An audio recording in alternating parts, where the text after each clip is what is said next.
Hi, and welcome back to my YouTube channel. There are not a lot of people to welcome, but anyways.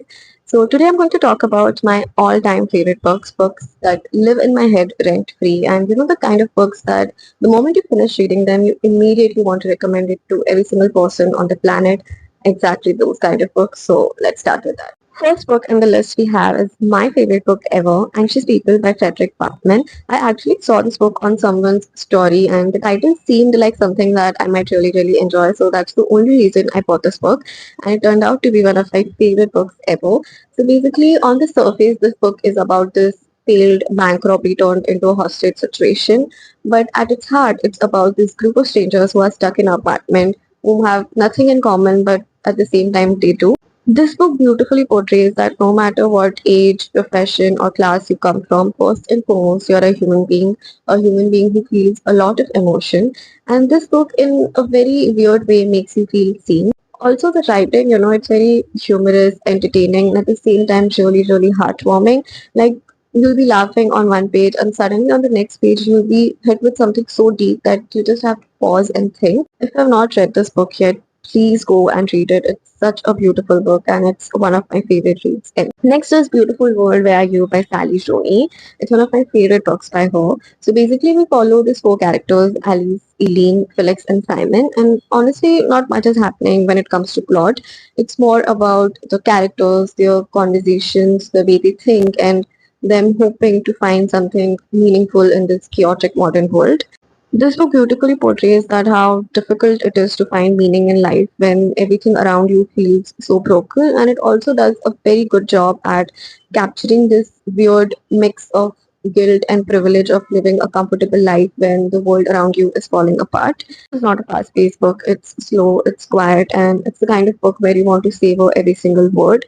If you're looking for something like that, then I would highly recommend it. Also, one thing that I really enjoyed was these email exchanges between Elise and Eileen. They were so well articulated, so thoughtful, and just beautifully written. They were my favorite part of the entire book. Next we have is Maybe You Should Talk to Someone by Laurie Gottlieb. This is one of the books that I think every single person should read, no matter if you're a reader, non-reader, if you read fiction, if you don't read fiction, doesn't matter, just go and read this book. So basically throughout this book we get a very deeper insight into what goes on in therapy.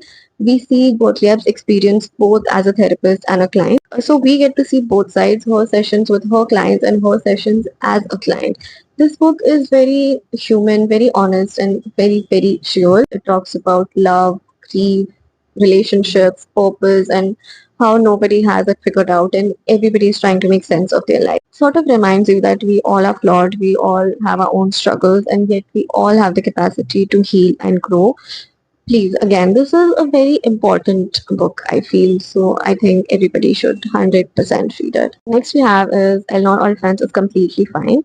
Now, this book starts off a little slow, and I understand if you don't want to read it because you don't want to commit to something that doesn't grab your attention right from the start, but I swear to God, it's worth the wait. So basically, we follow Eleanor, who is lonely, socially awkward, and comes across as a bit cold, and she has this structured routines where she does the same thing every single day. She wakes up at the same time, she has the same lunch from the same place, and almost has zero human interaction. And obviously, as we move forward, we get to know why she is the way she is. This book does a very good job at portraying loneliness. It's not overdone or dramatic, it's quiet, it's subtle, and it's very real. It sort of makes you realize that everyone is carrying something that we cannot see or understand. So the least we could do is be kind to them, show compassion and empathy. It goes a long way. This is a very beautiful book and I hope you give it a try. Next we have is The Nightingale by Christine Hanna. This was my first ever historical fiction and I'm so glad actually I picked it up because it helped me get into reading historical fiction. So basically, we follow these two sisters, Vienna and Isabel, during World War II in Nazi-occupied France. Both the sisters are very opposite from each other. Vienna is careful, cautious, whereas Isabel, on the other hand, is rebellious, trying to fight back no matter what. This book is not just about war. I mean, it is about war, but it's also about the sacrifices made by women, choices they have to make when everything around them is falling apart.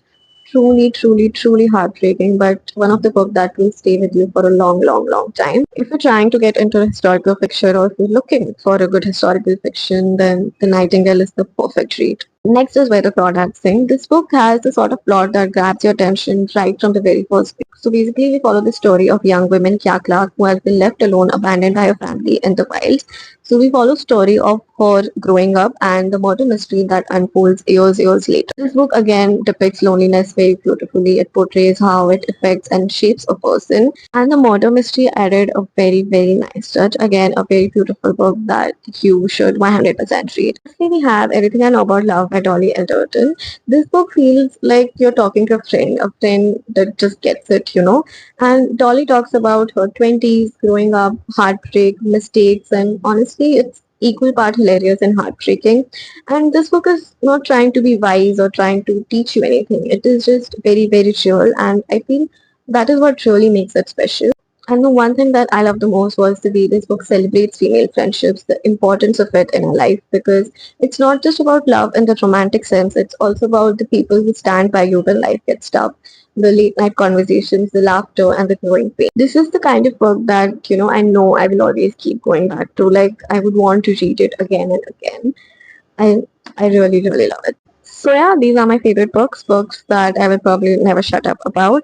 And yes, the list is long. There are more books in the list. I thought I'd probably make a part two for that. Anyways, I hope this video helped you figure out your next read. And if you've read any of these books, I would love to know your thoughts in the comment section. And I'll see you in the next one.